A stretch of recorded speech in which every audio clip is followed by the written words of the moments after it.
Саламатсызбы? Региондо Абалким автордук программасы. Бул апта ичинде дагы кыргыз элинин назарына Кемпироватты бетине карманып саясий шоу көрсөтүп келе жаткан топ зериктирген жок. Автору ким экени эбак эле белгилүү болуп калган бул эл менен ойноо сценарийи өзүнүн максатына жете албай ора тартып жаткан учур. Кыргызстандагы айрым тарапташтарынын күчү кыргыз элинин мээсин айлантканга жетпей жаткан Адахан Мадумаров эми адаттагыдай эле Россия жана Казакстан жергесинде иштеп, бала чакасын багып жаткан айрым мекендештерибизди дагы пайдаланууга аракет кылып баштады. Кече 21 октябрда Куршапта жөө жүрүш жасатып, бир топ провокациялык мүнөздөгү кыйкырыктарды айттырып, бүтүндөй кыргыз журтчулугу көчөгө чыгып барып, мени бийликке отургузуп коёр бекен деген тилеги тынчтык бербей жатат. Үмүтсүз бир гана шайтан демекчи, кандай жол менен болсо дагы президент болууну кумсап отурган бул киши үчүн бул күндөр өзгөчө мааниге ээ болуп турган учуру. Өтө ыңгайлуу учур. Шылтоо даяр. Кемпироват биздики, Өзбекстанга берилбесин деп эле кыйкыра берсе окшошо берет. Буга чейин жасаган аракеттери такыр майнап бербей, же эл муну колдоп көчөгө чыкпай, же шайлоодо кыйратып добуш ала албай, бир туруп Алмаз Шаршеновичтин балдарына барып жабышып көрдү, болбоду. 2020 жылы дагы бир топ саясатчыларга барып жабышып көрдү, болбоду. Эки сөзүнүн биринде Путинди кудай көрүп жармашып жүрөт, же андан майнап жок. Мусулманчылыкты туткан адам болуп көрүнүп, аэропортто намаз окуп жаткандарынан бери сүрөткө тартырып чыгарып көрдү, болбоду. Жапаров менен Ташиевти жамандаш үчүн бир-эки баш айланган блогер чалыштарды эшектей аңгыратып көрдү, анысы дагы күтүлгөн жыйынтыкты бербеди. Баткендеги тажик агрессиясынан каза болгон мекендештерибизди бетине карманып ызы-чуу салайын деди, анысы дагы болбоду. Айланасына качан эле кыргыз элинин назарынан калып бүткөн эски саясатчы сөрөйлөрдүн дээрлик баарын топтоп көрдү, анысы дагы иш бербеди. Атөгүл кезинде урматтуу аалымыбыз Чубак Ажы устазды да өзүнүн саясий максатына колдонуп көрөйүн деди, ал планы дагы күтүлгөн жыйынтыгын берген жок. Кыскасы, бийликке жетиш үчүн бул киши эмнелерди гана жасап көргөн жок. Аллах буйрбаса, кыргыз эли колдобосо, айла жок экенин эч эле түшүнө албай ора тартып жаткан бул адам эми кыргыз-өзбек чек арасынын чечилиши тагдырдан берилген шанс катары көрүнүп турат. Кемпироват деп көрүнгөн жерде ар түрдүү ролдорду ойноп, ушунусунда дагы бийликти ала албай калсам, анда болду. Түгөнгөнүм ошол деп жандалбастап жаткан кези. Ал эми маселени түшүнүп-түшүнбөй эле куруу провокациялык чакырыктарды жасап, Мадумаровдун сөзүнө кирип, чуркап жүргөн айрым мекендештерибиз болгону жөн гана алданып, убактылуу колдонулуп жаткан инструмент болуп жатканын түшүнсө гана.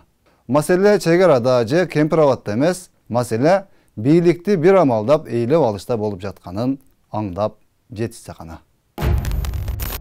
Байкап көрсөңүз, мисалы өткөн жылы апрель айынын аягында тажик тарап Баткенде куралдуу агрессия жасаганда, бийлик болгон күчүн ошол жака жумшап, Баткен менен алек болуп отурганда, дароо Бишкекте өкмөт үйүнүн алдында бир топ чогулуп, бийликти басып алууга аракет кылышканын көргөнбүз. Баткен деп кыйкырганда атайын унааларды алып келип, Баткенге баргыла десе эч ким машинага отурбай койгонун да билебиз. Өз ара WhatsApp группаларында уюштуруучулары иштеп, ушундай учурдан пайдаланып Садыр Жапаровду өкмөт үйүнөн кууп чыгабыз деген пландары менен аракет кылышканы да маалым. Бирок ал топко каршы чыккан эл Баткендеги кандуу окуя кезинде бийликти басып алуу операциясынын ишке ашышына жол берген эмес. Андан кийин дагы ушул жылдын башында тажик тараптан кезектеги кол салуу болгондо дал ушундай аракеттер байкалган. Бирок тилекке жараша, чек арадагы кырдаал тез арада басылып, провокацияны улантууга жол берилген эмес. Арадан 7-8 ай өтүп, быйыл сентябрь айында тажик тараптан кезектеги куралдуу агрессия жасалганда, кайра эле бир топ ак үйдүн алдына чогулуп, ызы-чуу салганга аракет кылганын баарыбыз көрдүк. Андан кийин кече Мадумаров Кемпироват деп ызы-чуу салып баштаганда, тажик тарап окопторду казып, мечиттерине курал-жарак, ок-дарыларын жыйып, элдерине курал берип, кезектеги кол салууга даярданып жатканын көрдүк. Мунун баары жөн гана дал келүүчүлүкпү? Эмне себептен тажик тараптан куралдуу кол салуу болгон учурда Мадумаров тарапташтары аркылуу Кыргызстандын ичинде саясий акцияларды уюштурат? Кандай максатта алар ак үйгө же өкмөт үйүнө чогула башташат? Же кандай себептен Мадумаров башында турган топ Кыргызстанда кайсыл бир шылтоо менен митинг сыяктуу акцияларды өткөрүп баштаганда, тажик тарапта окоптор казылып, согушка даярдык көрүлө баштады? Же булар эмне? Өз ара кандайдыр бир жалпы план менен иштеп жатышабы?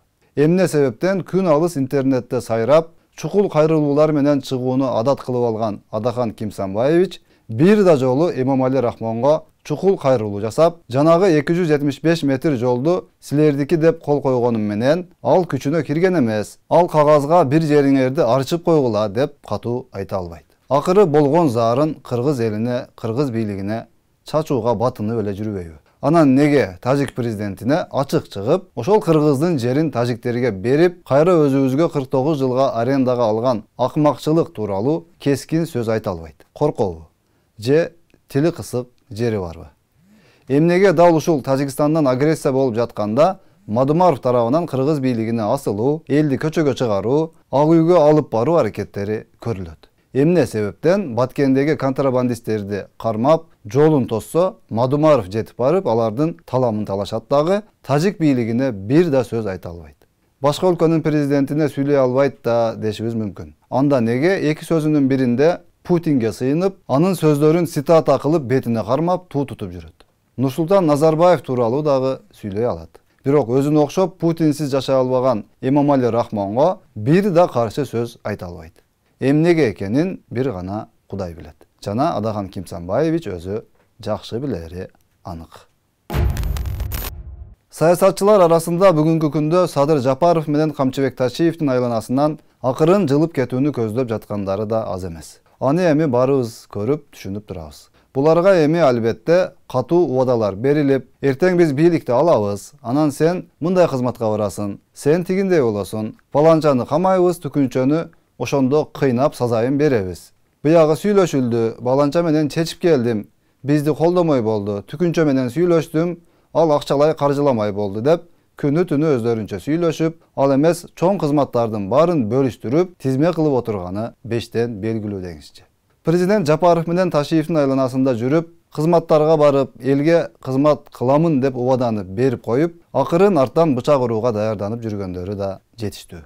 Экөөнүн көзүнчө колу буту калтырап, оозуна бисмилла келбей калганы менен, көшөгө артында шайтандай болуп, душмандык кылып жүргөндөрү да жок эмес. Кошоматтын, пахтанын эң тазасынан коюп, эртең бир нерсе болуп кетсе, мындай кыламын деп, план А, план Б'ларын түзүп, кызмат үчүн гана күн көрүп келе жаткандары да аз эмес. Бирок маселенин баары калың кыргыз элинде.